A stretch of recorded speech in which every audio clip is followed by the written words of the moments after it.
Welcome back to the weekly recap. I'm Matt Wacker. 5 brand new aldermen were sworn in at Rolla's April 16th council meeting after voters chose to shake things up a bit. Wards 1, 2, 3, 4, and 6 will have new representation in the upcoming term. Leanne Minting spoke with these fresh new faces. My name is Jacob Roeder. I grew up in Chicago. I went to school at WashU in St. Louis, and then I moved out to Raleigh because I love the scale of it and the size, and I think it's got an incredible amount of complexity to it for a town its size, and it's a great place to live. I'm Tiffany Henry. I am the elected representative for Ward 6. I've lived in Rolla all my life, so 29 years I've been in Rolla. I work at Phelps County Regional Medical Center. I work in their breast center, and I was able to get through my whole education here, no student loan debt. Rolla's been good to me. My name is Daniel Jones. I'm your city councilman for Ward 1. I spent 8 years as a Navy combat photographer, so I bring a lot of that to the board. My wife and I are raising a 10-year-old and a 13-year-old successfully, and thanks to this town and the things that we have here. I'm Jody Eberly, and I'm happy to be representing the people of Ward 4 for the Rolla City Council for the next couple of years. I'm married. My husband is a Lion, so he works a lot with the Lions Club Park in town. My son attended Rolla Public Schools from kindergarten all the way to high school. And because he got into soccer, I also have spent many hours on the soccer pitches here in Rolla. It's been a great 17 years in Rolla. I'm Ann Murphy. Actually, it was Ann Murphy. I was a Murphy, and I married a Murphy. So you might call me Murphy squared. But yeah, Murph and I, we've lived in Rolla since '85. You know, in retirement now. I've enjoyed Rolla. I've lived here, worked here.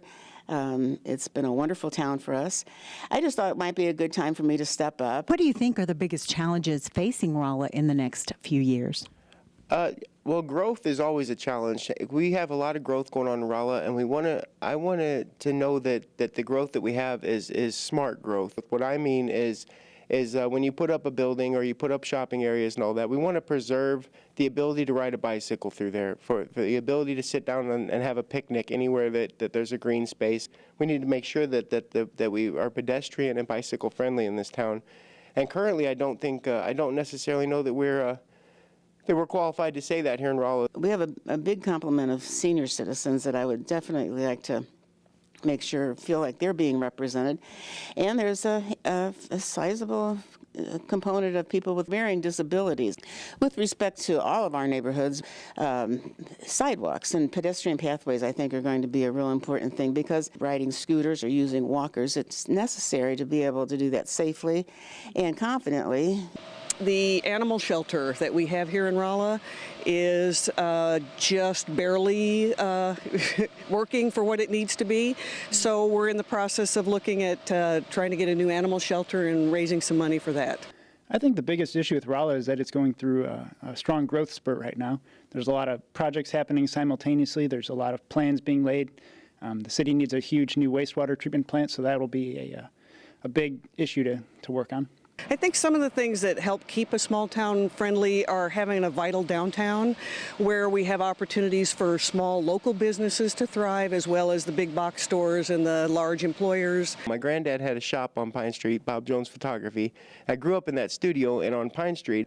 That's what I want to see downtown continue to become, is a thriving downtown district. Well, being a medical professional, my thoughts on the biggest issue that Rolla is facing is the opioid epidemic. I think we really need, as a city council, to get the players together, those involved, to come up with a strategy to combat this. What would you like to see changed in city government here in Rolla? There's a lot of enthusiasm. We have 5 new members of the council, and I think that's good to bring a lot of energy. I can definitely feel an excitement about coming to the meetings, about talking about the issues. As far as the city working differently, I think the city's working quite well as it is. I think our government has done a pretty good job. That we've gotten a lot of new development. I'm very happy with that. I would just like to see the council be a little more active in promoting local business and also working with the opioid epidemic. Yeah. I want to make sure that our city is supporting the folks that are making the real change happen in this town. And by real change, I mean helping people get off of drugs, helping the opioid epidemic around the corner. It's here, it's in Rolla, and we need to make sure that we prop up all efforts from across the board, from every single program that we have in town, to the folks like the mission, the churches, anybody that's involved with helping people. I am grateful for the work that the city employees and the other city council folks have done over the years. Change is always exciting and difficult. We have some transportation issues and moving people around Rolla, in addition to the traffic, trying to get so people can walk and bicycle in town safely and effectively. It takes a lot of hours of planning, a lot of communication, a lot of deliberation. There's a lot of citizen input that needs to be accounted for. There's a lot of zoning issues. There's financing issues. It's just a lot of moving parts to line up. It's a small town, so I think the city does a great job. Our local government has done a fantastic job. We are blessed with a great mayor, great city administrator, great people, great citizens, great voters across the board. There's been many years put into the planning and the anticipation and the work for the West Side Marketplace and the 72 extension, but seeing those to fruition, enjoying those benefits, seeing the city prosper, hopefully more jobs come from that. I think that we've seen some change in city government, and I'm proud of where we're going. Matt, you heard from the 5 new city council members. Back to you.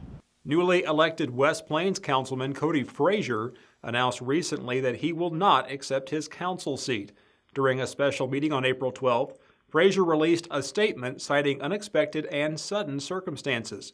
Quote, "After lengthy discussions with and full support of the city council liaison, the mayor, and the city administrator, and after lengthy deliberation and conversation with my wife, I have decided to forego my elected position." Frazier went on to encourage the council to appoint incumbent Brenda Smith. Krista Webb took a camera with her to a pair of events held in the Salem area recently. Let's take a look. Hi, this is Kim Owen with the Salem Chamber of Commerce out at the 2018 Business Expo. This is something we do every spring here in Salem to promote the businesses here. The vendors come out and let you know what they have to offer you. They also do some giveaways, some door prizes. We also have some star card vendors who give away $250 worth of value. We like to support our businesses and let them show you what they have here in Salem locally to offer everyone here. So if you didn't get a chance to come out and see us this year, we hope to see you next year. I'm Sherry Lee. I'm Executive Director of Healthy Dick County in Salem, Missouri. And this year we recently had our 7th annual Girls Night Out fundraising event. This was the biggest year we've ever done. We had 54 vendors. We had over 425 women and girls ages 12 and older come in. It's a fundraising event we do yearly for Healthy Dick County. And along with that, we do a canned food drive. And so women will come and bring canned goods, and every canned good they bring, they get a ticket to enter a drawing for Amazon gift cards. And so it's one of the biggest events that we do, and we're very pleased to be able to bring in vendors mostly in Salem and Dick County and local businesses, but also from surrounding counties too. The 5th annual OzCon will be held on April 27th through the 29th in West Plains at the West Plains Civic Center. Last year, if you recall, OzCon was hindered by an historical flooding event. This year's convention promises more special guests, vendors, video games, and a cosplay contest. The opening ceremony begins at 2 p.m. on the 27th, with a portion of funds raised going to benefit the Christos House. That's all for now. I'm Matt Wacker. Thanks for watching. I'll see you next time.